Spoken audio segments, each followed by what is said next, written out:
Hi, my name is Trish Power.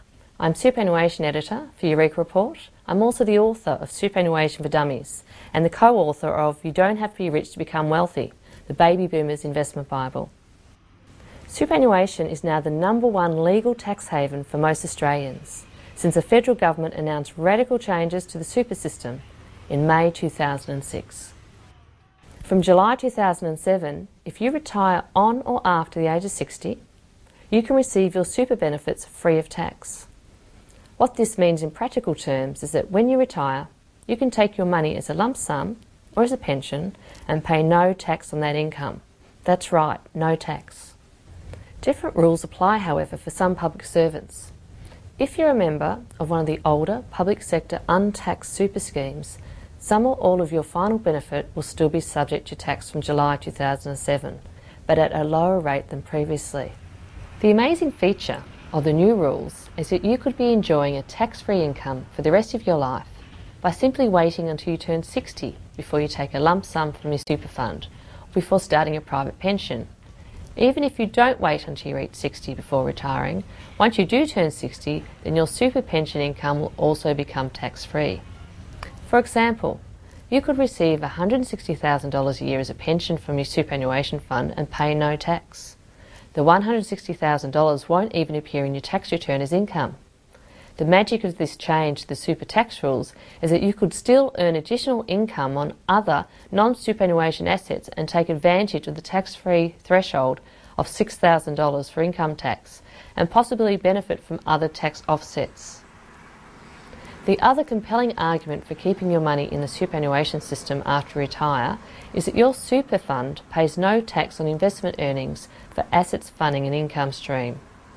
Not only do you receive tax-free benefits from your superannuation fund when you take a lump sum or receive an income from the fund, but your super fund also pays no tax on fund earnings.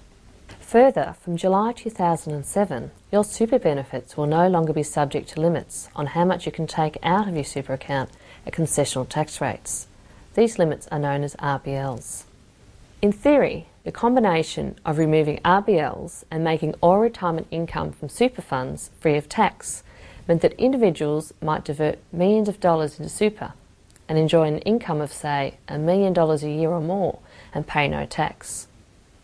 To stop this happening, the government has now placed an annual cap on the amount of after-tax contributions that can be made to a super fund.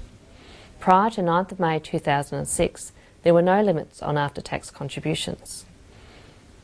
The new annual after-tax contribution limits are also designed to encourage you to contribute over your lifetime rather than just before you retire. Until 30th of June 2007, you can make up to $1 million in after-tax superannuation contributions. From July 2007, you'll be subject to an annual limit of $150,000 when making after-tax contributions. You are permitted to average the $150,000 cap over 3 years. What this means is that you may be able to make an after-tax contribution of $450,000 in 1 year, which will represent your entitlement for 3 years, or $300,000 in 1 year, so you skip a year and then contribute again. If you decide to sell non-super assets to enable you to make super contributions, then you will need to be aware that capital gains tax may be payable on any profits from the sale.